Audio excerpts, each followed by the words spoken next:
Chers téléspectateurs fidèles de BNews, bonjour. Deux principaux sujets au menu du décryptage cette semaine. Il s'agit du récent consensus intervenu au sein des forces Kori pour un Bénin émergent sous l'égide d'un collège de notables et de sages du Borgou.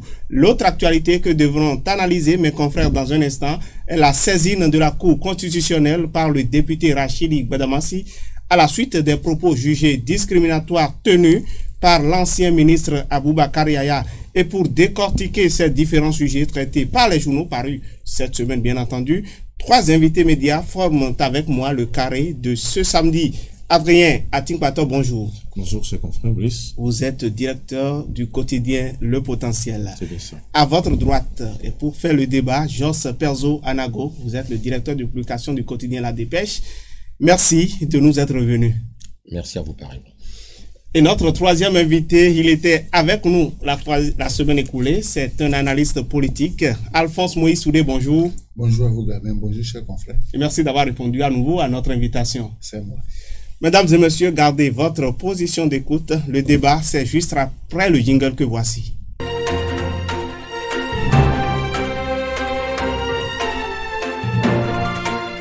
Rebonjour, chers confrères. Bonjour. Alors, le principe de l'émission, il est connu. Vous allez passer vos notes sur cette actualité sous l'égide d'un certain nombre de notables et de sages de la ville de Parakou, du département donc du Borgou.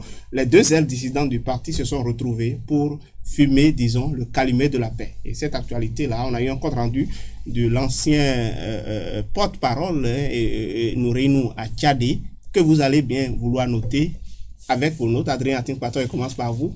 Je donne 5 à cette actualité-là. 5, merci Adrien Atinkpato. Juste à côté de vous, Jos Perzo Anago. J'attribue la note 4. Vous avez donné 4 sur 10. Et vous, Alphonse Moïse Soulé? J'attribue la note 5. Vous avez donné 5. Visiblement, vous êtes entendu avec le confrère Atinkpato pour accorder la même note. On va justement commencer par vous. Pourquoi vous avez donné 5? Quand je parle en note, d'abord 5 sur l'échelle de 10, ça fait passable. Ça fait passable, à peine la moyenne. Oui, disons que c'est heureux qu'aujourd'hui les membres de ce grand parti, la FCBE, décident de fumer le calumet de la paix, parce que à l'interne, c'est une guerre de leadership.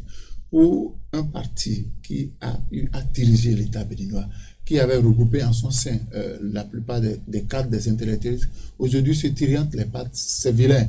Et pourquoi? Parce que certains ont choisi d'aller vers la loi pour retirer leur récépissé. Ça a été déjà fait. Aujourd'hui, on pouvait s'entendre. Ce n'est plus question de qui a pris, qui n'a pas pris, qui est avec nous. Si la loi demande, si vous voulez être un parti réglementaire au Bénin, il y a un certain nombre de principes qu'on a exigés. On a dit ceux qui ont des difficultés avec la justice, il faut les retirer tranquillement. Si tant est que vous avez envie d'être un parti. Un parti est créé pour aller aux échéances électorales.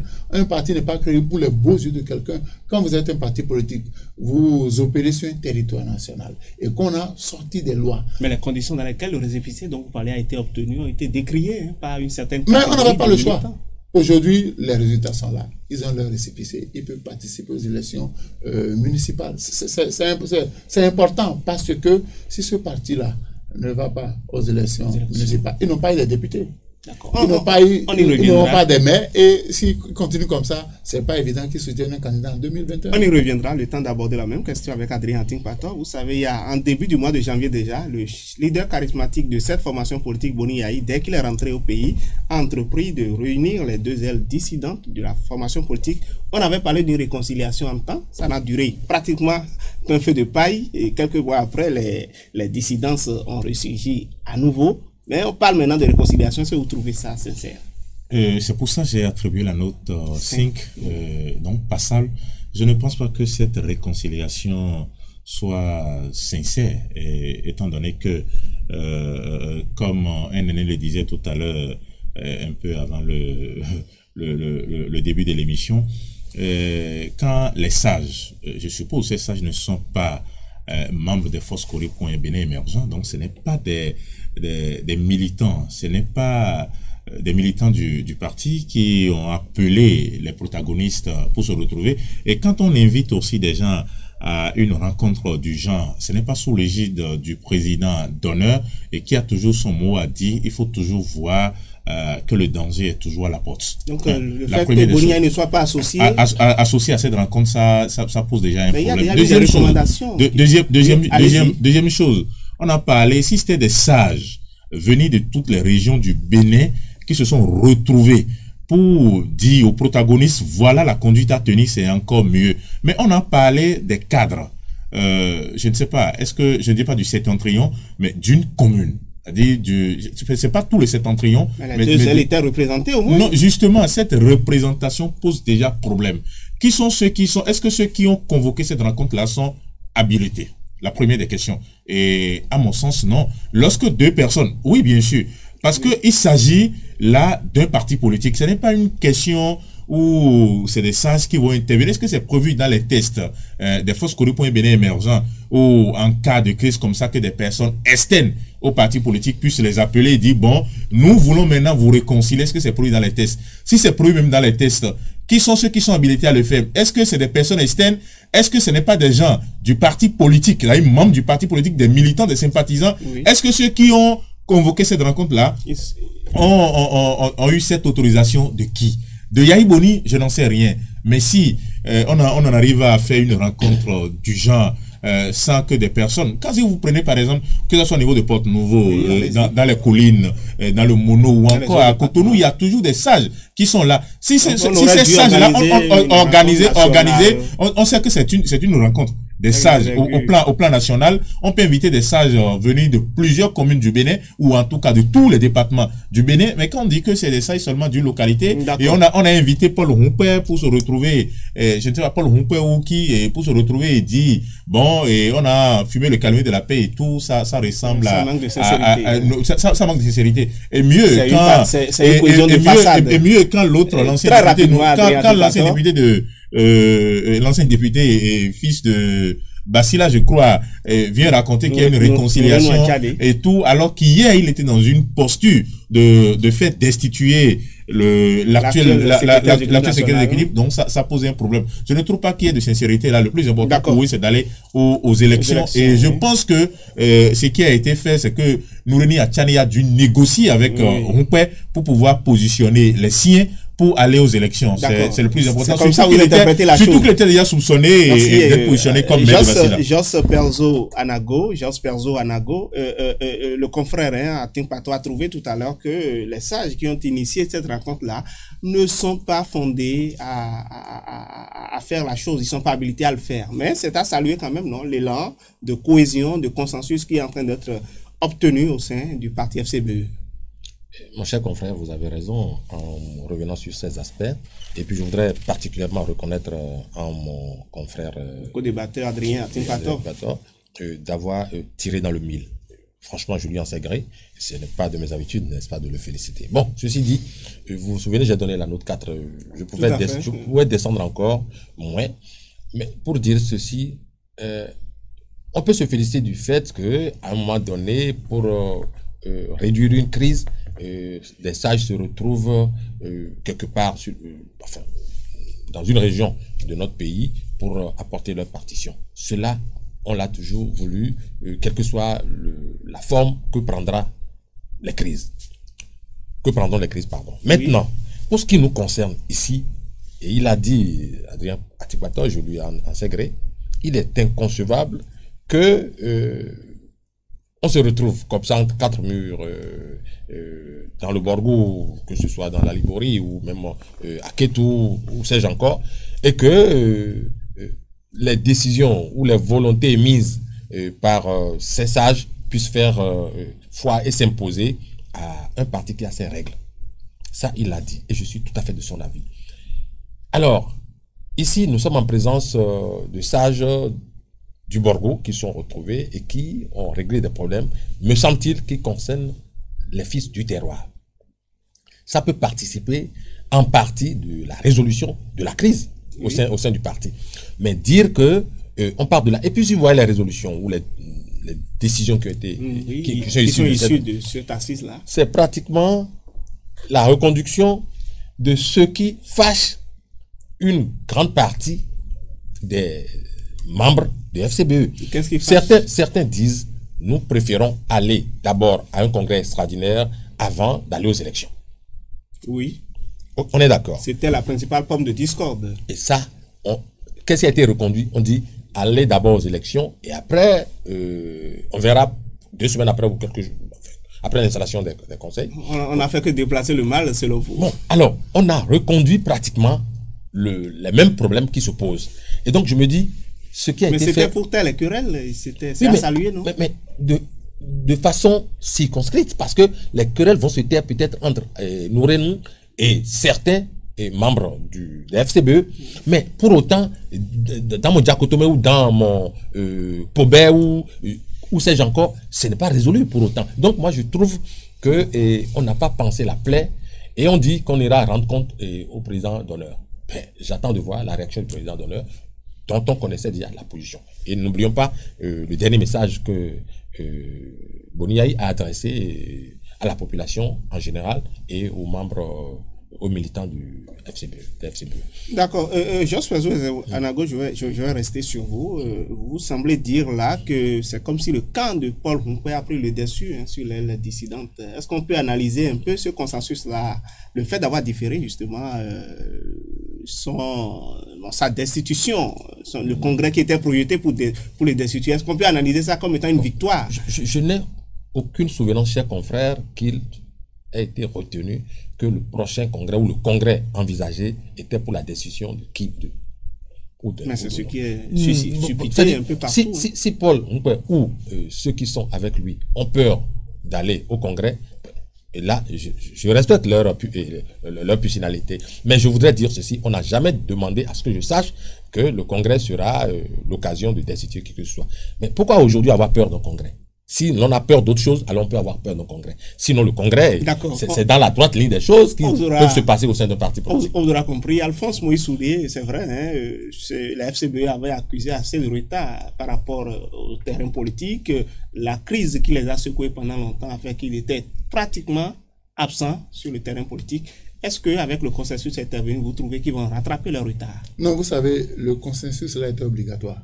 Parce que Paul Humpé, dans les instances étatiques, dans les instances administratives, est reconnu comme responsable.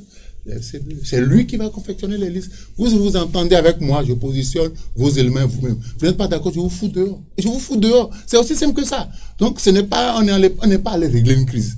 C'est une entente de circonstances pour aller aux élections législatives. Parce que c'est lui qui... C'était opportun. Oui, c'était opportun parce que si je suis responsable et que vous ne reconnaissez pas mon autorité, pourquoi vais-je positionner vos amis? Pourquoi vais-je vous positionner? Parce que si on doit attendre le congrès, ce n'est pas évident que la FCBE aille pour les élections municipales. C'est pas évident. Donc aujourd'hui, on s'entend. C'est un accord. Hein, je me calme. Tu positionnes mes éléments. Ou l'autre dit, tu ne te calmes pas et je ne te positionne pas. Parce que quand vous voyez, on a parlé de sages. Et là, vu comme ça, c'est pas un marché de dupes. C'est un jeu d'intérêt. Sur quels critères s'est-on basé pour choisir ces sages-là? C'est un rapport de force qui se joue là. Oui, c'est des gens qui ont intérêt à ce que la FCBE soit politiquement en forme sur le terrain. Vous allez voir, au lendemain des municipales, la guerre va reprendre. La guerre va reprendre. Parce qu'aujourd'hui, au niveau de tous les partis, au niveau des blocs, on est en train d'élaborer les listes. Et vous savez ce qui se passe à ce niveau-là. Le mauvais sort n'est pas définitivement... Non, en fait, quelqu'un a sorti le mot tout à l'heure, c'est une réconciliation de façade. C'est-à-dire que la plaie est sous cette réconciliation. Maintenant, le Congrès... Elle risque de ressurgir. Oui, parce qu'il y a des gens qui ne reconnaissent pas comme leur autorité. Mais malheureusement, aujourd'hui, c'est lui qui va décider de leur sort. Qu'est-ce que Yaïboni peut faire? Quand ils vont se référer à Yaïboni, si Yaïboni qui n'était pas... S'il veut vraiment que son parti aille aux élections municipales, c'est d'accepter d'abord ce compromis de façade, ce compromis circonstanciel. Quand on va finir avec les élections, on va régler nos comptes. Sinon, quand les élections, c'est pour le mois de mai. Quand vont-ils faire le congrès et sortir leur liste avant les élections? C'est pas possible. Aujourd'hui, le temps joue contre eux. Adrien Ating-Pator, FCBE, désormais, on peut les compter déjà dans les starting blocks des prochaines élections comme là. C'est l'une des recommandations issues d'ailleurs de ce consensus intervenu. Est-ce que vous pensez que ce parti-là va faire mal lors des prochaines élections? Est-ce que ça va bousculer les certitudes? Je pense que dans une compétition comme celle qui s'annonce là, on ne doit rien négliger. Et ne rien négliger, on ne doit même pas sous-estimer les Foscori.Bénin émergents. Les sous-estimer, ça va être une erreur politique grave, étant donné que les Foscori.Bénin émergents ont géré ce pays pendant 10 bonnes années, et même si aujourd'hui les Foscori.Bénin émergents sont en difficulté, il faut reconnaître quand même que sur le terrain, cette formation politique reste pour certains, pour certaines personnes, une référence pour qui il faut voter et qui n'ont forcément pas besoin de l'argent. La présence de leur leader charismatique. Même avec ou sans les leaders. Qui continue de bénéficier de l'estime populaire. Avec ou sans les leaders. Parce que n'oubliez pas, des gens sont rentrés dans la fonction publique, peut-être grâce aux Foscori.Bénin émergents. Il y a des gens que leurs parents, leurs beaux-pères, leurs neveux, leurs cousins, à qui ils doivent tout aujourd'hui. Et ceux-là ont cette reconnaissance morale vis-à-vis de ces fonctions politiques-là. Donc les gens vont voter. Et si on les sous-estime, ça va être une erreur très grave. Mais pour moi, le plus important, comme les aînés l'ont déjà dit, le problème a été juste déplacé. Les gens ont besoin de faire un peu du salam aleik à Humpé pour pouvoir se faire positionner, comme je l'ai dit tout à l'heure dans mon introduction. Et s'ils ne le font pas, ils ne seront pas positionnés, mais Humpé trouvera forcément aussi des gens à positionner même dans leurs arrondissements et qui seront peut-être élus ou non. Donc c'est eux qui seront les gros perdants. Donc je pense que le camp Humpé a gagné en partie. Il a gagné, il a gagné il a gagné un peu sur le temps. Et juste le temps, il a gagné maintenant, juste le temps d'après les élections, et puis la guerre va reprendre. Ils ont juste déposé les armes pour l'instant, et dans la deuxième partie, ça va être la guerre. Maintenant, ils vont reprendre avec les armes. Si Nouréni Achade a réussi à se faire élire, mais comment ça s'appelle, de Bassila, il a dit qu'il n'est pas candidat, hein. Il a précisé sur l'émission. Ce serait tant mieux. Non, il a dit, ce serait tant mieux. Mais ce qui est sûr, il va vouloir proposer ces gars, il va positionner ces gars. Donc, alors, voyons ces aspects de la chose. Georges Perzo Anago, une dernière question pour finir avec ce sujet très rapidement. Est-ce que, avec l'entrée des FCBE dans la scène, les autres partis politiques n'ont pas de soucis à se faire? Non, mais je voudrais nuancer ma réponse. Il faudrait d'abord confirmer l'entrée réelle des FCBE dans la compétition. Jusque-là, vous ne pensez pas qu'ils sont sincères dans leur élan de se présenter aux fonctions d'élection? Écoutez, qui a intérêt aujourd'hui à souhaiter que les FCB ne soient pas en compétition? Tout bon démocrate devrait avoir ce souci. Maintenant, ceux qui devraient souhaiter à ce que cela ne se passe pas existent aussi. Parce que ceux que les FCB dérangent aux entournures ne voudront jamais, même ces personnes peuvent donner l'impression de souhaiter à ce qu'il y ait compétition. Mais en réalité, en sourdine, elle n'aurait jamais souhaité qu'il y ait compétition. Et là, suivez mon regard, ce ne sont pas les deux blocs qui vont... Vous abordez pratiquement une autre analyse de la question. C'est une évidence que même si on prend les deux blocs, par exemple, les deux blocs ne peuvent jamais souhaiter que les FCB se retrouvent en face. Donc, par conséquent, on sait d'où ces blocs viennent. Et donc, quels seraient, en sourdine, les complots, les manigances ou les manèges? Donc, vous pensez qu'il peut y avoir des manœuvres pour écarter les FCB de la compétition? Bien sûr, c'est-à-dire, c'est tout faire pour que les FCB ne soient pas en compétition. Nous n'y sommes pas encore. Bon, ben, c'est ce qui se profile. On verra si les faits vous donneront raison. Donc, très bien, chers confrères. Alors, nous allons passer très rapidement au deuxième sujet, à la deuxième actualité de ce décryptage. Il s'agit de l'honorable Badamassi que vous serez appelé à noter par rapport à la saisine, à la plainte qui vient d'adresser à la Cour constitutionnelle contre Bakayaya, l'ancien ministre du gouvernement en défunt, pour avoir tenu des propos jugés discriminatoires et régionalistes par rapport à certains cas de la mairie de Parakou. Alors, si vous devez noter cette actualité-là, je commence par vous. Oui, Alphonse Moïse Soudé, vous avez donné 5 sur 10. 5 comme pour le premier sujet. Moi, j'attribue la note 8. Adrien Tinkwata, vous avez donné 8 sur 10. Oui, allez-y, cher doyen. Je donne 2. 2 pour Georges Perzo Anago, une note minable, pratiquement médiocre. Ah ben, c'est vous qui le dites. Alors, vous notez, vous avez été pratiquement dur envers l'honorable Badamassi. Qu'est-ce qui, selon vous, vous a amené à attribuer une note aussi minable par rapport quand même à un acte qu'il faut saluer? Les propos sont quand même contraires à la Constitution, non? Tout à fait. Je suis d'avis avec vous que ces propos, nous devrions les extirper de notre quotidien. Cependant, oui, l'honorable Gbadamassi est mal placé pour jouer ce genre de rôle. Et pourquoi? Ben, il est citoyen béninois, non? Tout à fait. Très mal placé, s'il vous plaît. Ce n'est pas parce que le tout ne suffit pas d'être citoyen pour prétendre ou engager des actes. Parce que lorsque vous n'êtes pas digne ou habilité, c'est-à-dire il vaut mieux plutôt vous abstenir ou remettre à quelqu'un d'autre le bâton de pèlerin. Et je suis fondé à le dire dans la mesure où ces personnages font pire. Et ce que nous déplorons ici, je l'ai déploré. Je suis allé jusqu'à dire, je suis tant en citant des ethnies de mon pays pour dire en quelque sorte que ces genres de propos ne devraient pas compter dans notre quotidien. Mais cependant, Aboubacar Yahya n'est pas le premier. Je ne voudrais pas me mettre ici à citer des noms.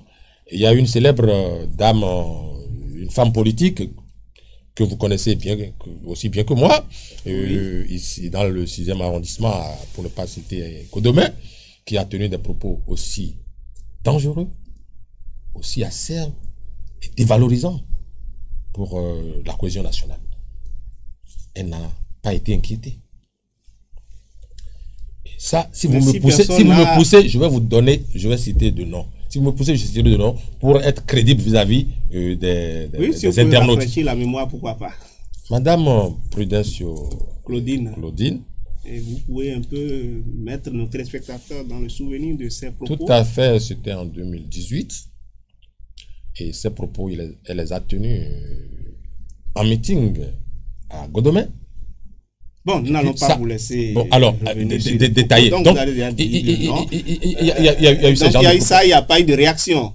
Mais est-ce que là, les citoyens, vous êtes citoyens aussi, mais si vous aussi, vous sentez que les propos étaient vraiment tassés de régionalistes, si vous étiez loisible de saisir la haute juridiction. Tout à fait. Celui à qui je viens d'attribuer la note 2, on le voit, on l'a vu en action pendant les campagnes. Même si il ne lui arrive pas de dire exactement la même chose, il l'a dit sous d'autres formes. Mais on ne peut pas et ça, les politiques, on ne peut pas l'empêcher, Georges Person, en tant que citoyen d'exercer son droit de recours vis-à-vis.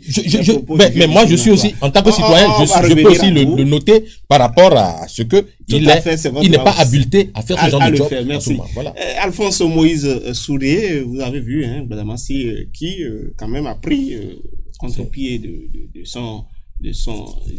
compatriote Aboubacar Yahya, qui a d'ailleurs eu des remords après les propos qu'il a tenus. On peut saluer le fait que la Cour a été saisie. Moi, je salue l'honorable Gbadamassi pour le travail qu'il a fait, parce qu'il a avec lui un cabinet.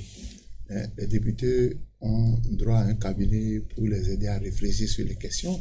Mais est-ce qu'il n'avait pas un intérêt politique aussi? Non, j'en viens. Donc, il a son cabinet à travailler. L'intérêt politique est clair. Tout à l'heure, dans le premier sujet, nous disions qui sont ceux qui ont intérêt à ce que la FCBE n'aille pas aux élections. J'ai lu intégralement dans un journal le test de la conférence de presse de l'honorable Gbadamassi. Oui. Il a cité 2 articles du Code pénal, 380 381. Vous savez ce que le 381 dit? Les citoyens qui tiennent ces genres de propos doivent être déchus de leur droit de vote. Ça a été dit dans le Code pénal, article 381. Donc, si vous êtes déchu du droit de vote sur ce comment vous ne pouvez pas être candidat. Claire. C'est Aboubacar Yahya, vous savez, Gbadamassi est de la 8e. Tout à fait. Et aussi de la zone. Donc, c'est un problème de positionnement, un problème de leadership. Donc, en évoquant ces 2 articles-là, c'est que, juridiquement, le combat a commencé pour les élections municipales. Pardon, pour les élections municipales. Donc, si on décide d'appliquer le code électoral en prenant en compte les propos tenus par Aboubacar Yahya, ça pose problème. Donc, si on lui applique la loi, il ne sera pas candidat. Mais je dis, de notre côté, quel intérêt l'honorable Gbadamassi a remis le couteau dans la plaie. Bon, surtout que Aboubacar Yahya a eu des remords et que les propos étaient également décriés. Il a présenté des excuses à la communauté Somba qu'il a non seulement, mais d'autres personnes sont intervenues pour calmer les ardeurs. Pour calmer les ardeurs. Donc c'était ramené. Ça peut arriver à tout le monde. C'est pas la première fois que quelqu'un tient des propos discutables. D'accord. Donc aujourd'hui, et sur le terrain politique, très rapidement, l'honorable fait une récupération politique de la situation. Tout à fait.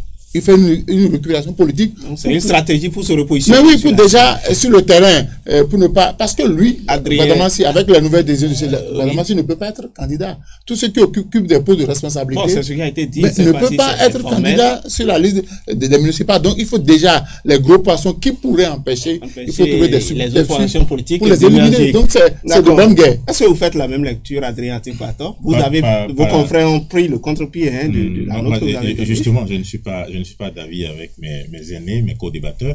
Et vous savez pourquoi il y a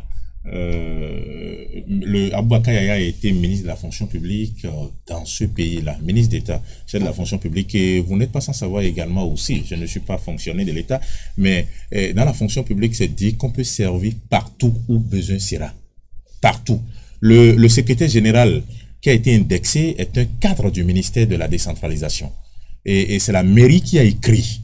La mairie a écrit au ministère de la Décentralisation pour dire sa compétence. C'est un énarque et tout. Et sa compétence est reconnue. Il a été secrétaire général de la mairie de Glasgow pendant 11 ans. Donc, c'est la mairie qui a écrit pour dire, vu ses compétences, vu ses expériences, nous avons besoin de lui à la mairie de Parakou pour nous servir. Il n'a pas fait un test pour aller là-bas.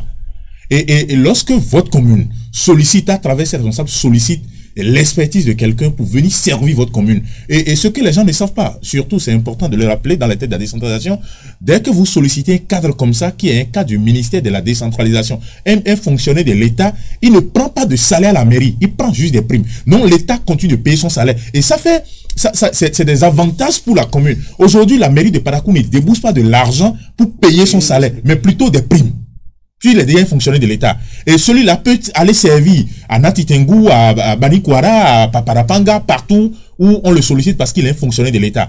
Et lorsque quelqu'un qui a été ministre de la fonction publique, je dis bien ministre de la fonction publique, et qui sait qu'un cadre recruté, et même, qu'on appelle à Porte-Nouveau ou à Pobet peut aller servir à Malanville ou à Porga, dit publiquement, il tient des propos pour dire qu'on ne doit pas amener un somba venir servir, qu'on ne trouve pas un cas de la commune de Parakou.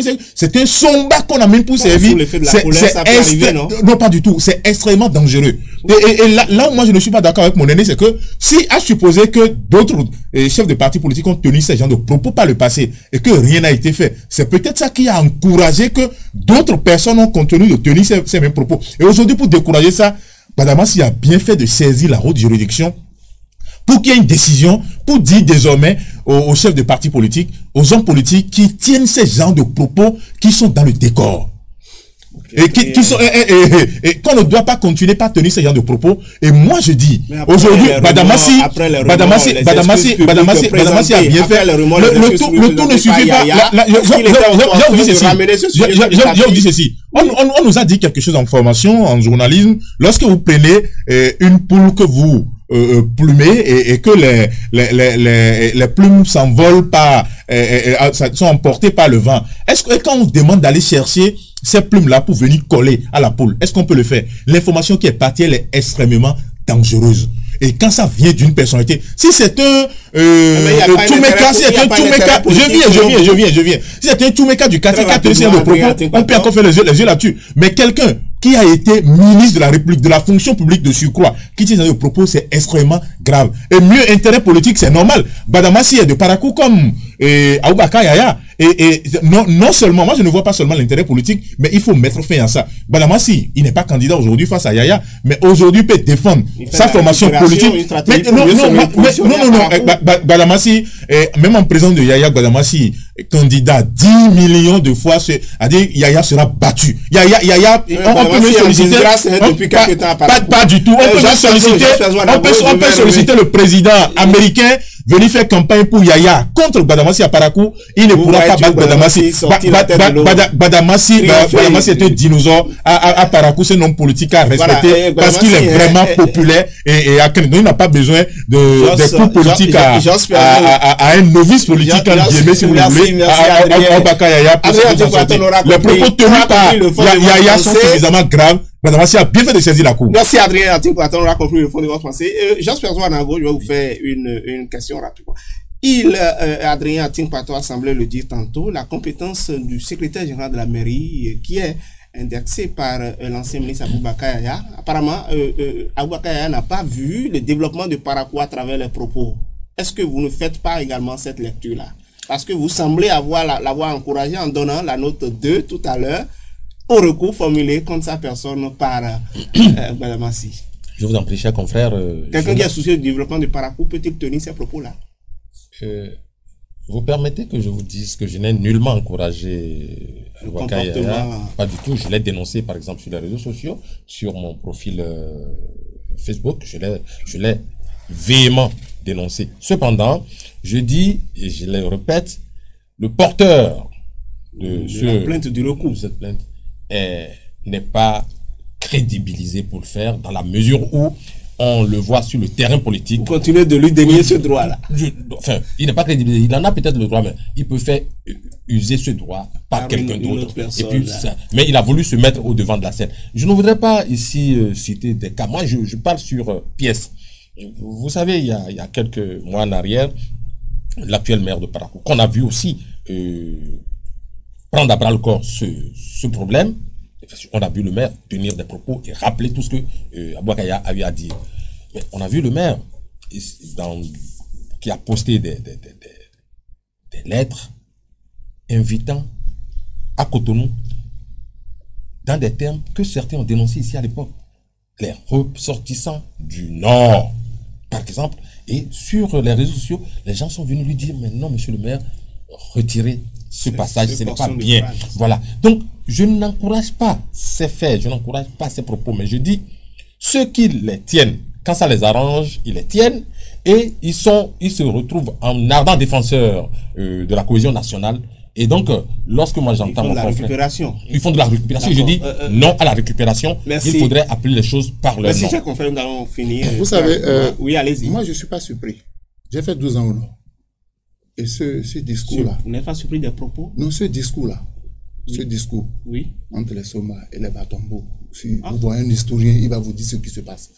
Mais ce que Félix, je l'appelle Félix parce que je connais très bien le secrétaire général, je le connais très bien, c'est un ami, Pouicha, et je suis convaincu que Félix n'aime pas la façon dont on est en train de dramatiser. C'est un ami. Quand il était à Glasgow, j'allais le voir régulièrement. Il n'aime pas ça. Il n'aime pas ça. Il n'aime pas ça. Lui-même, bon, c'est à force de répéter que ça met mal à l'aise. Je dis, c'est une bourde.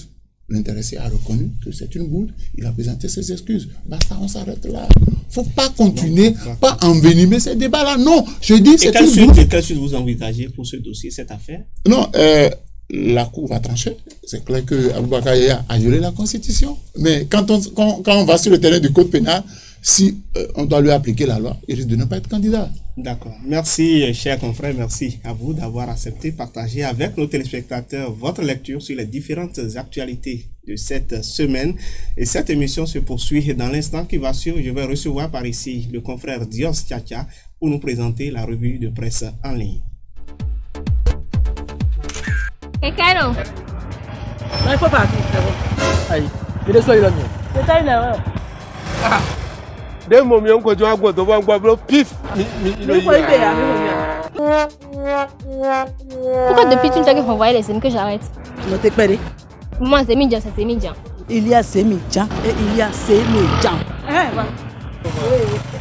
Attends, nous voulons deux. Ah, voilà. C'est bon. Tu vois, moi, je prends toujours le Semidjan Mobile Money. Et à ton âge, tu dois l'adopter. Adoptez les nouveaux SIM formés et accrédités. Avec MTN SIM Choco, c'est la sécurité garantie et jusqu'à 900 francs de bonus d'appel. Tapez simplement étoile 410 et payez vos courses. Pour consulter votre bonus, composez étoile 124, étoile 265, dièse. Oui. Choco. Ils sont branchés, hein? Everywhere you go.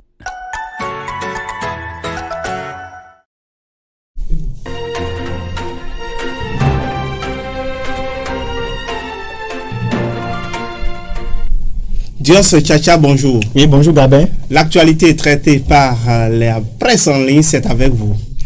Chers téléspectateurs fidèles, amis de BNews, bonjour. L'actualité dans la semaine a été marquée par plusieurs sujets, notamment le raccordement gratuit à l'eau potable pour les petites et moyennes entreprises et industries. Et de quoi s'agit-il concrètement? Oui, Gabin, c'est l'agence Bénin Presse qui donne le ton et nous apprend qu'à la faveur d'une conférence de presse organisée le lundi dernier, Camille Dansou, directeur général de la SONEB, a exposé les points saillants de cette nouvelle mesure du gouvernement du nouveau départ. La nation fait savoir, bien évidemment, que cette décision s'inscrit dans le cadre de l'amélioration du climat des affaires prôné par le gouvernement du nouveau départ. En quoi, justement, cette mesure-là va participer, comme vous l'avez dit, à l'amélioration du climat des affaires? Oui, la nation revient sur cette actualité et souligne que la contribution de la SONEB n'est pas des moindres parce qu'au titre des indicateurs qui entrent en ligne de compte pour l'amélioration de la notation pays dans le rapport d'une business, il a l'accès à l'eau potable pour les petites et moyennes entreprises. D'où l'option prise par le gouvernement de simplifier la demande et de réduire le délai d'intervention pour donner satisfaction aux demandeurs, indiquent les pharaons. Et quelle est la deuxième actualité que vous avez pour nos téléspectateurs? Oui, un second sujet qui a défrayé la chronique ces derniers jours. Bénin 24 TV, La Nation, Banuto et autres se sont intéressés à ce sujet qui a trait bien évidemment à l'éducation.